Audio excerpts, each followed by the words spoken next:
इस देश के युवा का दुर्भाग्य देखिए, लोग कहते हैं कि हर चीज से मजाक कर लेना, लेकिन रोजी रोजगार से मजाक कतई किसी के साथ नहीं करना चाहिए। जो देश चला रहे हैं, आज हमारे देश के करोड़ों युवाओं के जिंदगी और भविष्य के साथ मजाक कर रहे हैं। कहते हैं कि विश्व गुरु बनेंगे।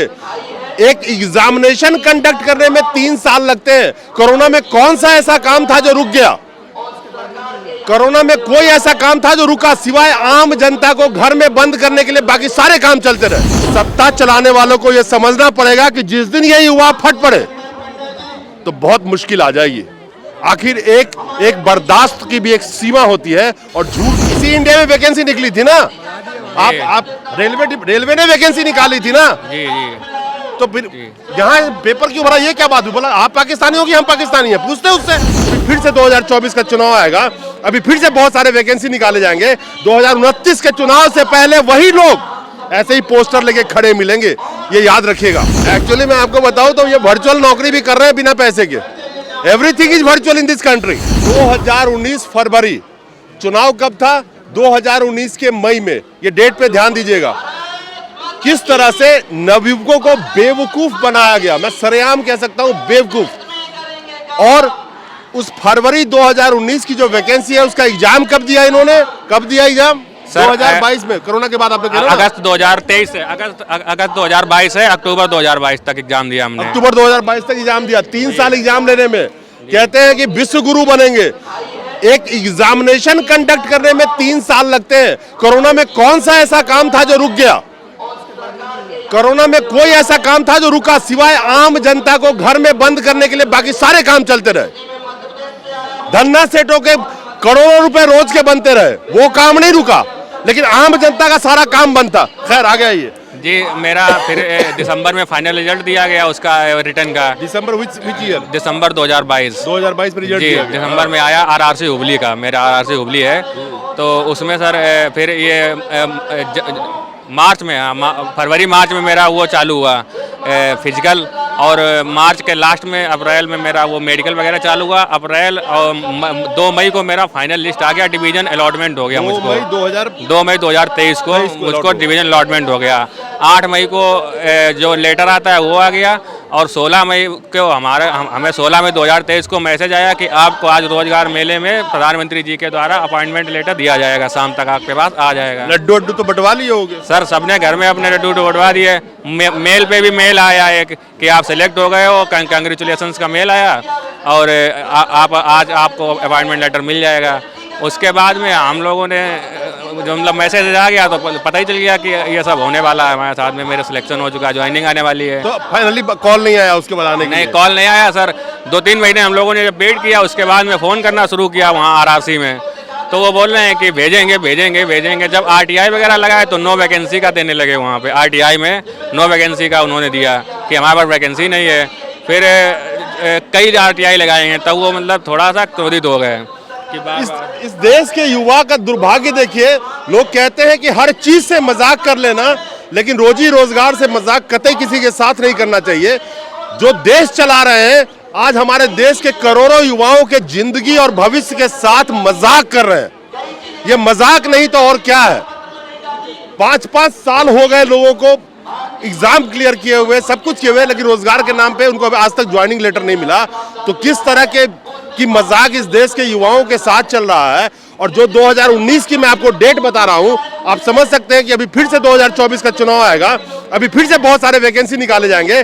2029 के चुनाव से पहले वही लोग ऐसे ही पोस्टर लेके खड़े मिलेंगे, ये याद रखिएगा। हाँ जी सर। फिर हम लोगों ने मतलब मार्च अप्रैल में ये सब आ गया था, मई में हमारे पास आ गया था। उसके बाद में हम लोग अगस्त में एक बार वहाँ पे हुबली गए, तो हुबली में वो कह रहे हैं कि आपने यहाँ से मतलब पेपर ही का भरा था जब, तो हमने कहा वैकेंसी निकली थी तो हमने पेपर भरा है। नहीं, वो क्या करें, पेपर क्यों भरा यहाँ से? हाँ, यहाँ से आपने एग्जाम ही क्यों भरा है जब आपको वो नहीं पूछे? नहीं, हम पाकिस्तान से आए हैं क्या? नहीं, पूछते ना उससे कि हम इसी इंडिया में वैकेंसी निकली थी ना। आप रेलवे ने वैकेंसी निकाली थी ना जी। तो फिर यहाँ पेपर क्यों भरा? ये क्या बात हुई? बोला आप पाकिस्तानी हो कि हम पाकिस्तानी हैं? पूछते उससे। तो सर फिर उन्होंने यार नौजवानों हिम्मत रखो यार, लड़ने की जज्बा रखो, तभी बोलोगे तभी तो कोई सुनेगा। सर फिर एक्चुअली डर जाते हो कि नौकरी ना छीन जाए, कहीं फोटो ना खींच। नोटिस निकाल दिया अक्टूबर में नोटिस निकाल दिया कि जो फ़ोन वगैरह करेगा बार बार प्रताड़ित करेगा उसको शोकॉज नोटिस जारी भी कर दिया उन्होंने कई बच्चों को। मतलब आप चिट्ठी लिखोगे, उनको ईमेल करोगे या एसएमएस करोगे तो शोकॉज नोटिस भी दे देंगे। हाँ। देखिए कितना बड़ा कैसे मैनिपुलेट किया जाता है। इसी देश में जब मोदी जी प्रधानमंत्री नहीं बने थे 2014 में प्रचार कर रहे थे, याद दिला देता हूं आप लोगों को, कह रहे थे 2 करोड़ नौकरी हर साल। आप देखेंगे कि अभी जब चुनाव आया है मई में 2024 में जब चुनाव होने वाला, कहते हैं कि 10 लाख लोगों को हम रोजगार मेले में बांटेंगे नौकरी। वो 10 लाख जो पोस्ट है वो ऑलरेडी वो पोस्ट है जो 2014 से इसी भारत में संस्थाओं में था। तो आपने क्रिएट क्या किया, उसी पोस्ट में रोजगार मेले में बिठा बिठा के लोगों को जॉब बांटते हैं। तो उसमें नया क्या है, what is new in that. लेकिन सवाल तो यह है कि इस देश में जितने प्रधानमंत्री हुए उन सबों ने अलग अलग तरीके से कम 200 के करीब पीएसयू बनाए थे जिसमें लोगों को नौकरियां मिलती थी। इन्होंने बनाया तो कुछ नहीं, सबको बेचने के कगार पे लगा दिया, तो नौकरी तो वैसे ही खत्म हो रही है। खैर सबसे बड़ी दिक्कत है पोस्ट खाली होते हुए हमें ज्वाइनिंग नहीं दी जा रही है। और विडंबना ये है कि हमें जो रोजगार मेला में हमें काउंट तो कर लिया गया है, सबको लग रहा है कि हमें रोजगार मेला में शायद मोदी जी को और जितने भी अश्विनी वैसे सबको लग गया रोजगार तो हमें मिल गया है, लेकिन हम सब खाली घूम रहे हैं। सर देखिए ये बहुत बड़ी एक बात है, रोजगार मेले में इनको इनवाइट किया जाता है। You are cordially invited the virtual event of रोजगार मेला। वर्चुअल इवेंट, वर्चुअल का मतलब तो समझते होंगे जहाँ पे फिजिकल नहीं जाना है, वर्चुअली आप प्रेजेंट रहेंगे और मोदी जी टीवी पे आएंगे, रोजगार बांटते हुए दिखाएंगे आपको वर्चुअल। लेकिन वर्चुअल पे नौकरी भी इनकी वर्चुअल हो गई है। एक्चुअली मैं आपको बताऊं तो ये वर्चुअल नौकरी भी कर रहे हैं बिना पैसे के। Everything is virtual in this country. क्योंकि हमारे मोदी जी प्रेस कॉन्फ्रेंस कभी करते नहीं तो वो भी वर्चुअल प्रेस कॉन्फ्रेंस आप समझ सकते हैं। तो everything is virtual right now in country. Anyway मैं बहुत ही सीरियस नोट पे ये कहना चाहता हूँ कि इस देश में हमारे देश के युवाओं के हालात बहुत ख़राब है और जिनको दिखाने वाला और जिनकी सुनने वाला शायद कोई है नहीं। रोजगार के नाम पे इनसे ठगी हो रही है। मैं ये जो आंकड़ा कह रहा हूँ करीब करीब 1 साल पहले का ये आंकड़ा है। 22 करोड़ युवाओं ने फॉर्म भरे थे अलग अलग सरकारी संस्थानों में नौकरी के लिए। महज 7 लाख नौकरियां बांटी गई थी। 5 या 7 सालों का वो डेटा था। हमारे देश में नौकरी का ये आलम है कि आप 50 पोस्ट के लिए कोई वैकेंसी निकाल दीजिए तो कम से कम 50 लाख फॉर्म आपको भर देंगे और एक फॉर्म भरने के लिए किसी को 1000 रुपये, किसी को 500 रुपये लिया जाता है। आप समझ सकते हैं कि इस देश में बेरोजगारी उस स्तर तक पहुंच चुकी है।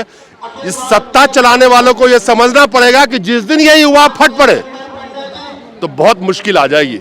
आखिर एक बर्दाश्त की भी एक सीमा होती है और झूठ पचाने के लिए भी बहुत दिन तक आते इनकी काम नहीं करेंगे। कितने दिन झूठ बोलेंगे आप, ये समझना पड़ेगा इस देश के हुक्मरान को। नमस्कार।